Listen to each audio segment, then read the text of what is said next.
The envelope was sitting on my kitchen counter when I got home from the hardware store.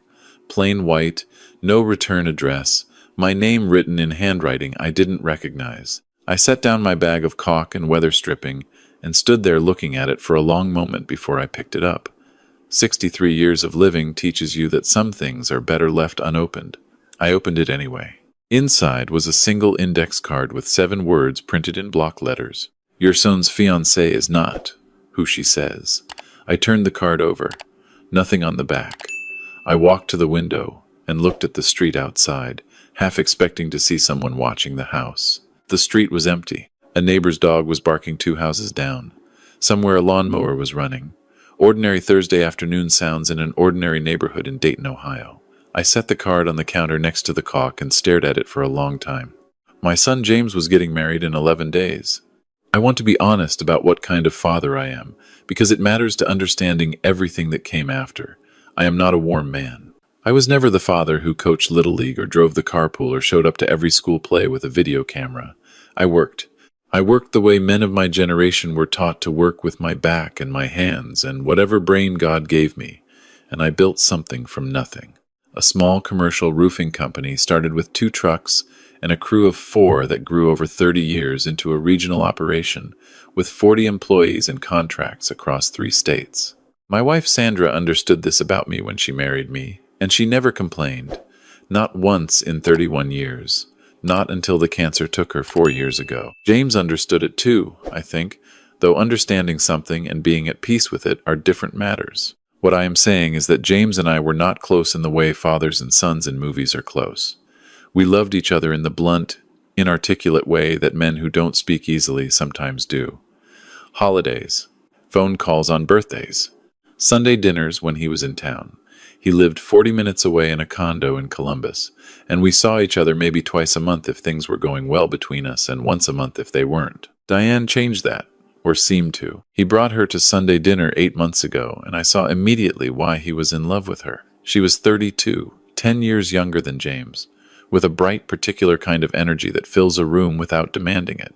She had grown up in Charleston, South Carolina, the daughter of a dentist and a school librarian, and she had the easy social confidence of someone who had been raised to put other people at ease. She shook my hand and looked me in the eye, and said she had heard so much about me from James, and something in the way she said it made me feel, for just a moment, that she meant it. Over the following months, she came to Sunday dinner most weeks. She remembered details that I took my coffee with 1 sugar and no cream, that I had a bad left knee from an old fall, that I had served 2 years in the army before starting the business. Small things, but she remembered them and used them in natural ways that made a man feel seen. James was happier than I had watched him be in years. He smiled more. He called me on weekdays sometimes for no particular reason. I told myself I was glad. I mostly was. But there were moments. Small things I couldn't quite fit into the picture she presented. Once I caught her on her phone in the hallway outside my kitchen, speaking in a low voice, and when she saw me, she ended the call immediately and smiled and said it was just her sister. I had no reason to doubt that. Another time, James mentioned that she had lived in Atlanta for 3 years before moving to Columbus. But when I asked her once about Atlanta, she looked briefly blank before recovering, as if she had forgotten what she was supposed to have done there. I told myself I was an old man looking for problems where there weren't any. Then the envelope arrived. I didn't tell James about it that night. I didn't tell anyone. I put the index card in the drawer of my bedside table and lay in the dark for a long time thinking. 7 words on an index card proved nothing.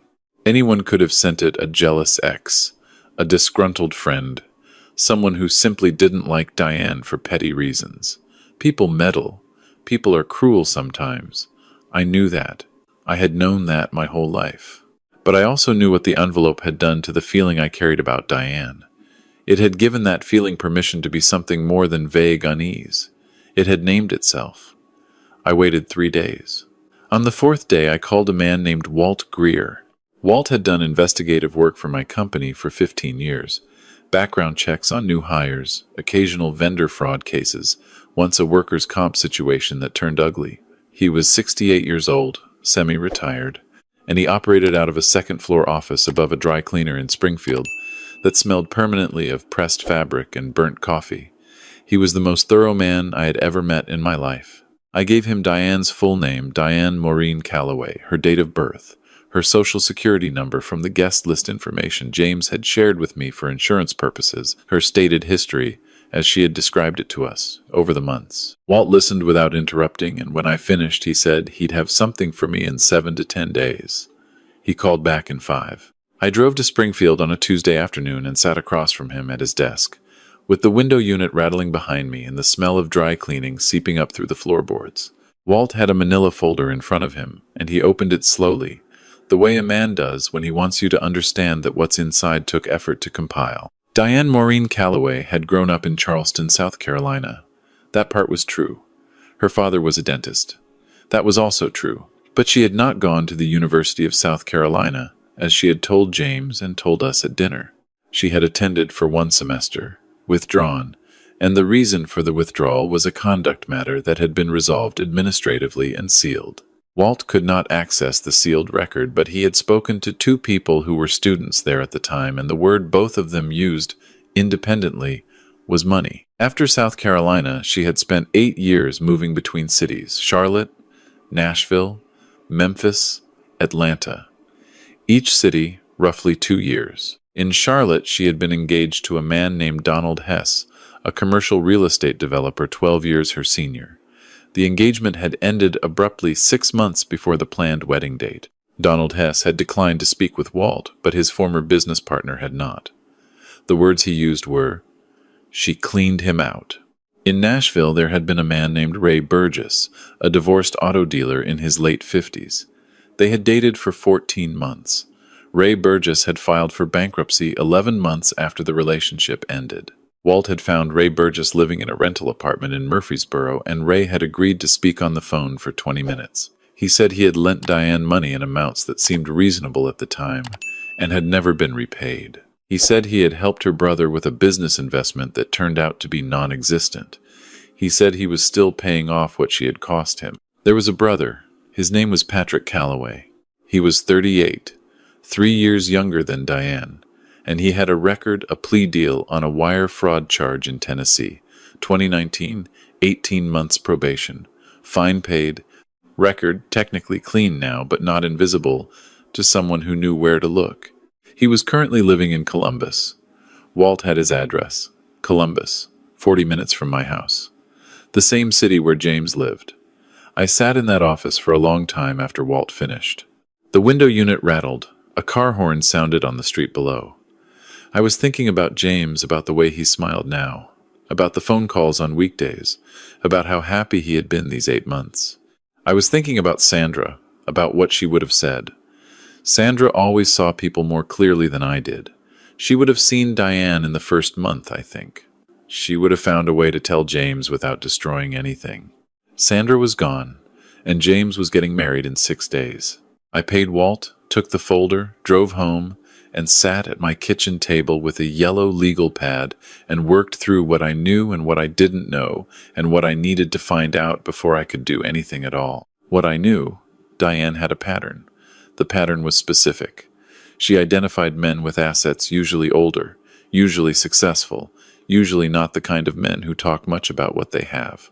She built relationships that lasted between 1 and 2 years. She extracted money in amounts that were large enough to matter, but small enough that a man in love might not notice or might not want to acknowledge what was happening. She left. The men she left were damaged in ways that were financial and, from what Walt described of Ray Burgess's voice, in other ways too. What I didn't know. Exactly what she was doing with James. What the plan was.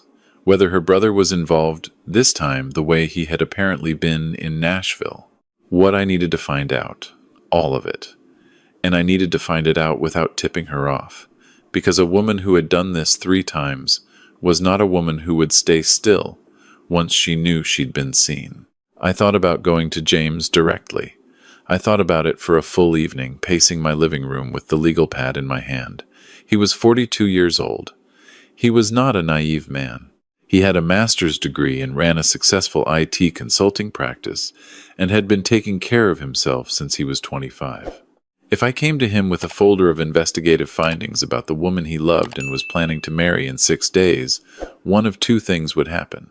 Either he would believe me, and the information would devastate him, which was unavoidable, or he would not believe me, and I would lose him in a way that might not be recoverable.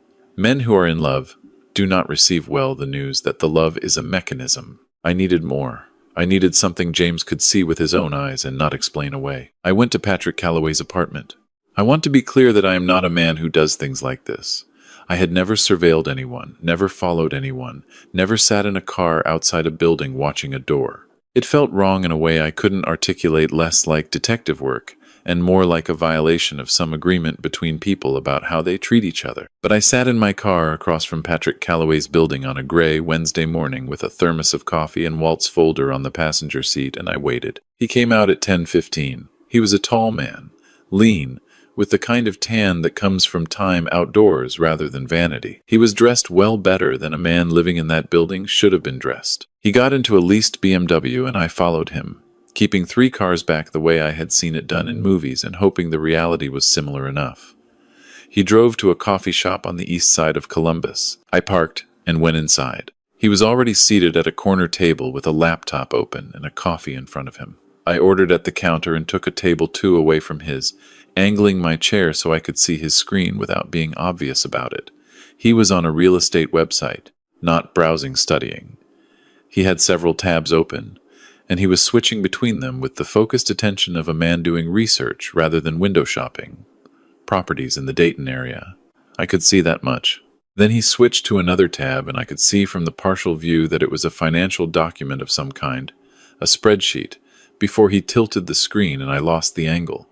His phone buzzed on the table. He looked at it, typed a response, and smiled. The smile was quick and private, and it turned my stomach in a way I couldn't fully explain, except that it reminded me of the smile I had seen on the faces of men over the years who had just closed a deal they were proud of. A business smile wearing casual clothes. I drove home and thought about what I had and hadn't seen for the rest of the day. That evening, James called me. He called to talk about the rehearsal dinner logistics, which was scheduled for Saturday, 4 days away, and 6 days before the wedding. He was relaxed and happy on the phone in the way he had been for months. He asked if I had confirmed my suit for the ceremony. He mentioned that Diane's brother Patrick would be at the rehearsal dinner, and he hoped I would get a chance to know him better, because he was a good guy once you got past the reserved exterior. I said that would be nice. After we hung up, I opened my laptop and began looking through the financial records. I had access to my own business accounts, my personal accounts, my investment portfolio. I had not been careless with what I had built. I was not a man who talked about money. I had never told James the full extent of what the business was worth, partly from old-fashioned privacy and partly from a belief that a man should build his own life without the shadow of an inheritance making it easier or harder. But I had documents, digital documents, stored on my home computer and backed up to a cloud account that I shared access to with my accountant. I thought about what Patrick Calloway had been looking at on that laptop in the coffee shop, properties in the Dayton area. I changed the password on my cloud account that night. Then I did something I had not planned to do. I called my accountant, a woman named Barbara Chen, who had managed my books for 12 years, and I told her I was considering a significant restructuring of my assets for estate planning purposes, and asked her to begin the process of creating a new holding entity. I asked her to backdate the initial filings to 90 days prior, which was a gray area legally, but not an impossible one for a genuine restructuring. Barbara asked me twice if I was sure. I said I was sure. She said she would have the paperwork ready by end of week. I was building something. I was not entirely sure yet what it was. The rehearsal dinner was at a restaurant called Hargrove's, a private dining room on the 2nd floor. 17 people, immediate family, the wedding party, a few close friends. I arrived early and sat at the bar downstairs with a club soda and watched the room fill up through the mirror behind the bottles. Diane arrived with James, and she was, I had to admit, extraordinary at what she did.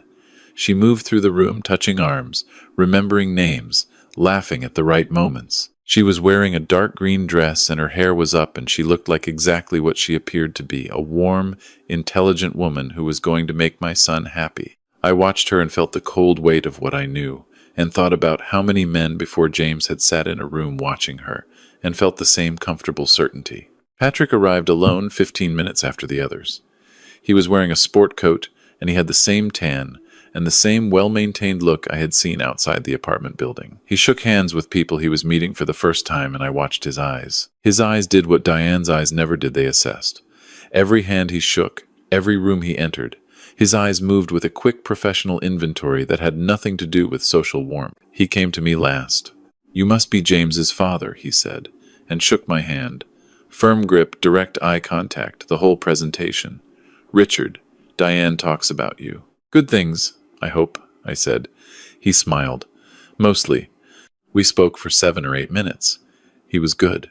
He was very good. He asked questions about the roofing business, with what seemed like genuine interest, and he mentioned having done some commercial property work himself, investment and development, and he said he'd be curious to talk more because there might be some interesting opportunities he could share. His manner was warm and his delivery was smooth, and if I hadn't spent a Wednesday morning following him across Columbus, I might have found him charming. I excused myself and found James in the corner of the room talking to his best man, Derek. "Can I borrow you for a minute?" I said. James looked at me with the particular expression he had developed over 42 years of being my son, a combination of readiness and braced wariness, because I did not typically pull people into corners at social gatherings. We stepped through a side door onto a small balcony overlooking the restaurant's parking lot. The October air was cold, and I hadn't brought my jacket.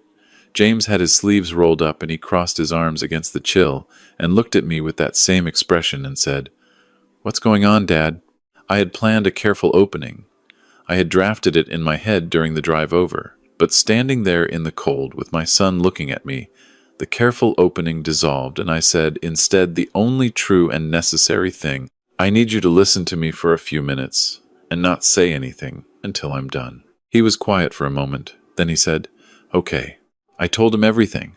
Walt Greer in the folder, Donald Hess in Charlotte, Ray Burgess in Murfreesboro, Patrick Calloway's wire fraud conviction, the apartment in Columbus, the coffee shop, the real estate websites, the financial documents I couldn't read from where I sat, the password I had changed. I told him all of it in the flattest voice I could manage, because I knew that if I let any emotion into it, I would sound like a frightened old man, and he would respond to the fear rather than the information. He listened without speaking.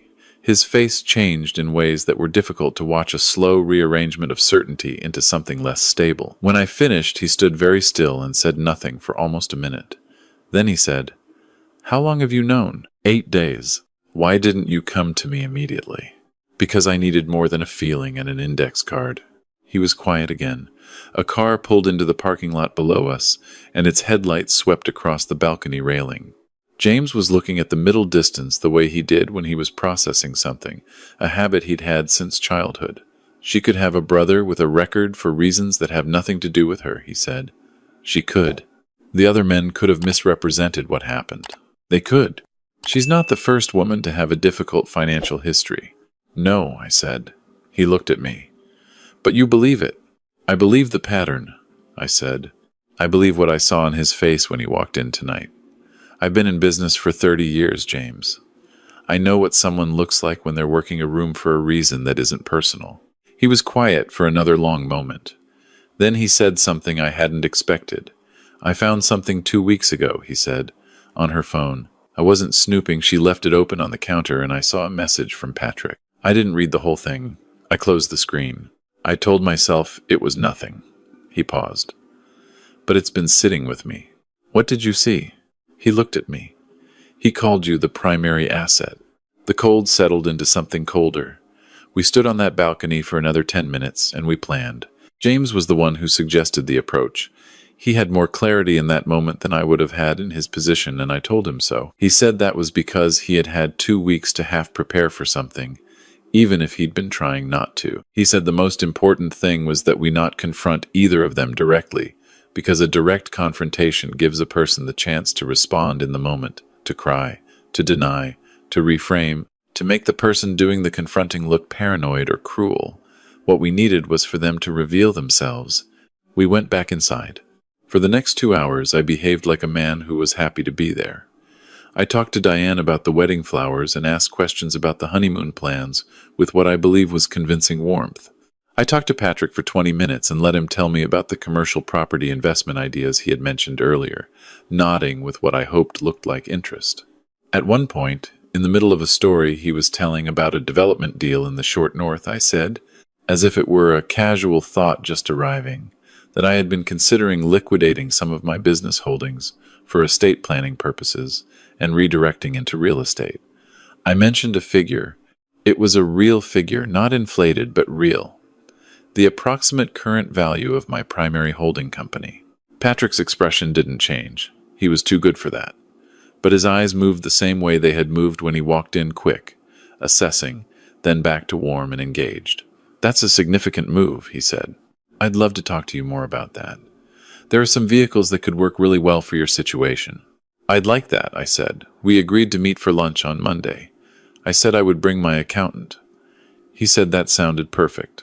After dinner, when the room was beginning to thin, I found a moment alone with James near the coat rack. He gave me a look that asked a question. I gave him a small nod that answered it. What happened over the next 4 days is difficult to describe in full because parts of it I only learned about after the fact. James, that same night, sent Diane a message saying that his father had mentioned, potentially, including the two of them in some estate restructuring, just planting the idea, no specifics. The next day, Diane asked James questions about my financial situation that she framed as concern about me making good decisions at my age. James answered with careful vagueness. That evening, James texted me 3 words. "She's asking questions." On Sunday, James called Patrick, brother-in-law to brother-in-law, and said he thought there might be a real opportunity for everyone and that Monday's lunch with me and Barbara would be worth Patrick's time to attend.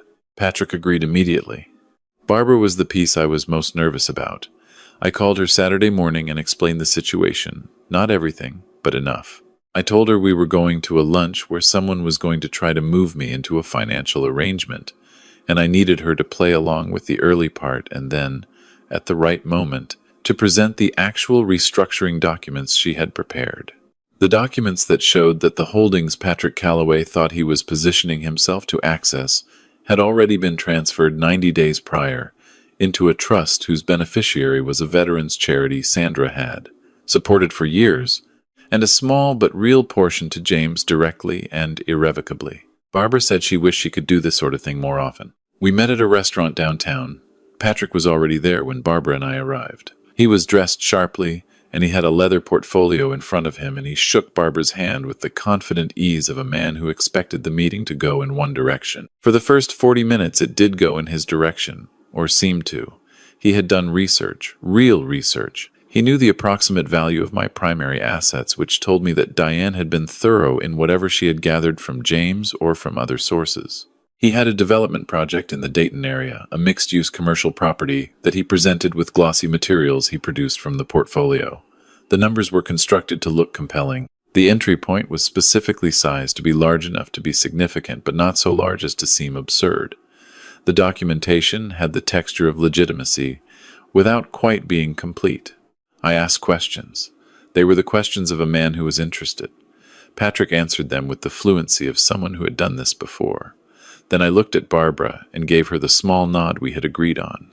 She opened her own folder and placed a set of documents on the table. She explained them with the calm, professional manner that had made her excellent at her job for 12 years. The holdings Patrick had been discussing. The transfer executed 90 days prior. The trust, its beneficiary, its irrevocability. The letter from the trust administrator confirming the effective date. Patrick looked at the documents. He looked at them for a long time. His face did not do what I expected. It didn't collapse, or flush, or show the particular expression of a man caught. What it did was something subtler, and in some ways more revealing. It went very still. The social warmth drained out of it the way water drains from a bathtub, completely and without drama, and what was left underneath was a face that was simply calculating. He looked up at me. "This is dated 3 months ago," he said. "Yes," I said. "Before we met." "Before we met formally," I said. "I've been aware of you for a while." Something moved through his eyes that might have been respect if it hadn't been so close to anger. "This is quite a lunch," he said. I thought so too, I said. He gathered his materials, replaced them in the portfolio with unhurried movements, and stood. He was a composed man, and I gave him that. He shook Barbara's hand and then mine, which I found remarkable, and he walked out of the restaurant with the same easy stride he had come in with. I sat back in my chair and let out a breath that felt like it had been in my chest for 11 days. Barbara looked at me across the table. "What happens now?" she said. "Now," I said, "my son has a conversation." James had asked Diane to meet him at his apartment that afternoon. He told me later that she arrived knowing something had shifted. He believed Patrick had contacted her between leaving the restaurant and arriving at James's door because she came in with a particular controlled composure that she hadn't had in their earlier calls that day. James told her what he knew. He told her about Walt Greer. He told her about Donald Hess and Ray Burgess and the wire fraud conviction and the lunch. He told her about the message on her phone that he had seen 2 weeks ago, and then tried to unsee. She was quiet for a long time when he finished. Then she said, quietly, that she had genuinely cared about him. He told me later that he believed part of that might even be true, and that believing it was the hardest part of the whole thing, not the anger but the ambiguity, the possibility that something real had existed alongside something calculated, and that he would never be able to fully separate the two. He asked her to leave his key on the counter when she went. She left the key. The wedding was canceled. The deposits were gone. Most of them the venue, the caterer, the florist. These things cost what they cost. I told James I would cover what he'd lost, and we argued about it in the blunt, inarticulate way we argue about everything. And eventually he let me cover half of it, which was probably the right outcome. Patrick Calloway left Columbus. Walt Greer tracked him to Charlotte 3 months later, which meant he was starting over somewhere. I thought about Donald Hess in Charlotte and considered whether to make a phone call and decided I would, in the end, and did. I don't know what Donald Hess did with the information. That was his business. There are things I think about now, in the evenings, when the house is quiet. I think about the index card, which I still have in the drawer of my bedside table. I never found out who sent it. It could have been Ray Burgess, Walt said. He struck him as a man who paid attention to social media, and James and Diane had announced the engagement publicly. It could have been someone else from her history. It could have been a coincidence or a piece of luck that I barely deserve. I think about that sometimes, how close it came to going the other way. And I try not to think about it too long because the thinking doesn't help anything. I think about Sandra, about what she would say about how I handled it, and about what she would say to James. I think she would be better at the second part than I ever was. James and I have Sunday dinner most weeks now. He drives the 40 minutes from Columbus and I cook, which I am improving at slowly and without particular talent. We talk more than we used to, in the careful way of two people who have learned that they can, that the talking doesn't cost what they feared it might. He is not healed from it. You don't heal quickly from something that touched what this touched. But he is getting there, I think, in the way that people do. One ordinary week at a time. The roofing business is still running, under a manager now since I stepped back 18 months ago. The trust is funded, and the charity is doing with it what Sandra would have wanted. I have my house, and my bad left knee, and my improving cooking, and my Sunday dinners, and on the whole, when I lay the full accounting out and look at it honestly, I find I have more than I deserve, and I try to remember that. But here is the thing I come back to most. The thing that sits with me on the quiet evenings, on that balcony at Hargrove's, in the cold, after I had told James everything, and the silence had settled, and he had told me about the message he had seen on her phone in that moment before we planned anything, before we strategized or calculated or prepared. He looked at me and said something I don't think he had ever said to me in quite that way before. He said, "I'm glad you're my dad. I am not a warm man, and I do not have easy access to the right words for moments like that." I stood there in the October cold, and I didn't say the thing I should have said, which was that I am glad too, gladder than I know how to express, glad in the way that a man is glad for the things that cost him nothing and are worth everything. I didn't say it then, but I have said it since, and I intend to keep saying it, clumsily and imperfectly, for whatever time I have left to say it. That, in the end, is the part that matters.